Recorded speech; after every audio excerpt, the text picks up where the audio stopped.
Jermain, it's a pleasure having you. No, it's great to be here. Thank you so much. So you returned to The Voice, the place where it all began this weekend. How was it to go back? You know how nerve-wracking it was? Really? If people didn't see, I was shaking.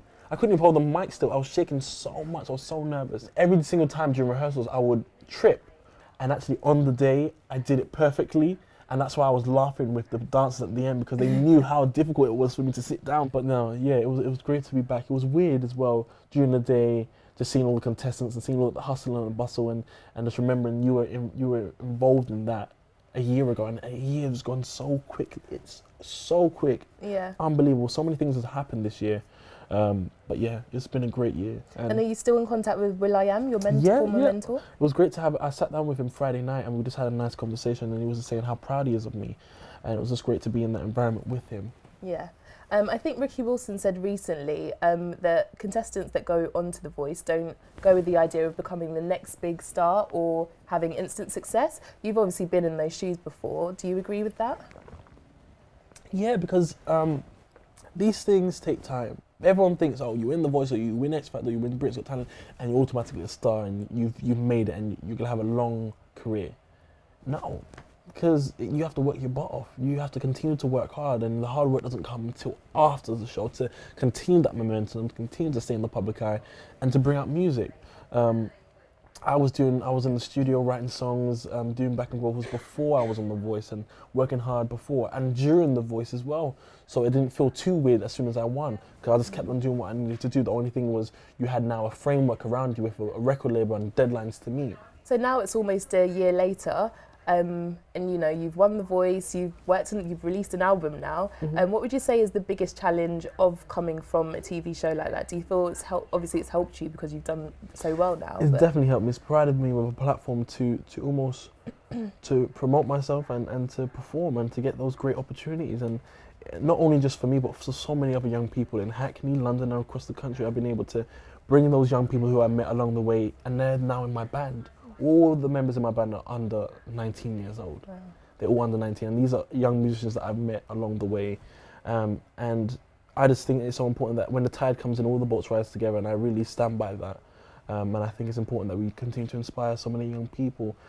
So it wasn't just, everyone's like, oh, did it hinder you? No, it didn't hinder me at all winning The Voice. It really helped me. I got to meet hundreds and hundreds of young people, full of aspirations, full of goals, and I was just there to make them believe that they can achieve those goals, and to encourage them, obviously, to register to vote as well, because I went to some sixth forms and some universities. And it's for Labour, right?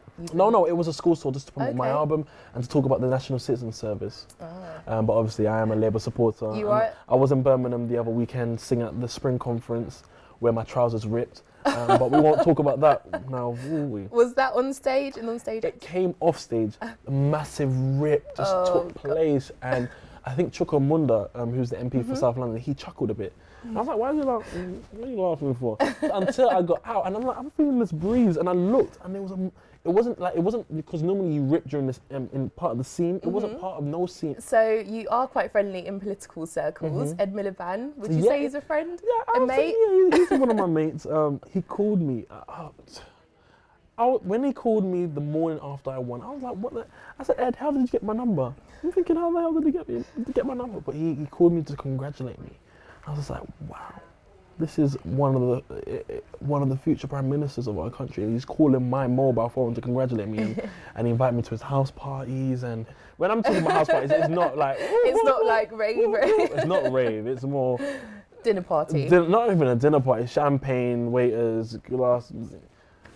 It's not a real party. But, you know when I'm talking about house party, I'm talking about proper like rave until like 5 a.m. in the morning. But no, it was more or less like 4 till 8, and everyone just a nice mingling, and just being able to be in that environment was just amazing. To say, you know, I'm on a level where I can actually just rub shoulders with leaders of parties, and it's just crazy, absolutely crazy. Me and Nigel Farage was on the same flight. Can't stand the man, but we're on the same flight. Phenomenal, absolutely phenomenal. So is politics something that you'd like to have an involvement with? Yeah, probably later down in the future, but right now it's music. My first love and my passion is music, and dealing with that. And probably when I'm old and grey, I can join the other old and grey MPs in Westminster, or maybe even Mayor for London. I like Mayor for London. Mayor, yeah. Prime Minister's a bit too much, but Mayor for London is definitely on. It's too much headache, right? Too much headaches. Prime Minister's too much headache. You see how these leaders of these countries just try. Barack Obama, President Obama, looks so young when he starts. Yeah. And now he's got grey hair, looking like he's got 5 grandchildren. Same with David Cameron. His hairline has gone all the way back. But you don't need that. I don't need that. I ain't got time for that. I don't got time for that. But I think Mayor of London. Yeah, you could. Look at Boris Johnson. If he can get in, anyone can, really.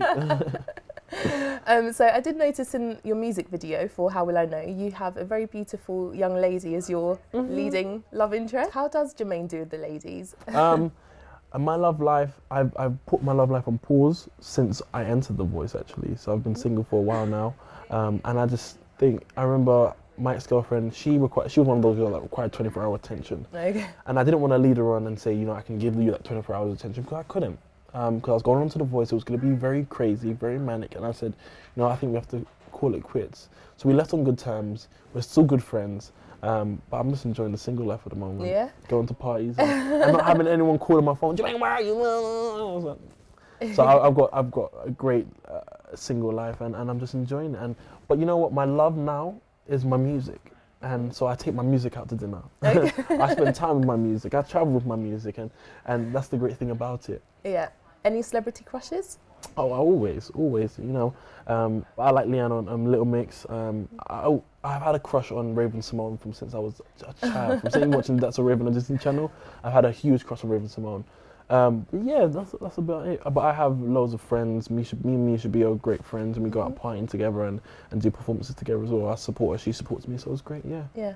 So you've got the album out finally. I predict a tour coming. Yes, a tour. Busy summer. Tours planned for the summer and end of the year, as well as Wireless and other massive festivals. Rochester Castle with Peter Andre and the Blue as well. So it's going to be a pretty intense year, and I'm really looking forward to it. I'm really excited, really excited. Cool. Well, Jermain, I'm sure it will all go very well for you. Thank you so much. Congratulations on the album and the single.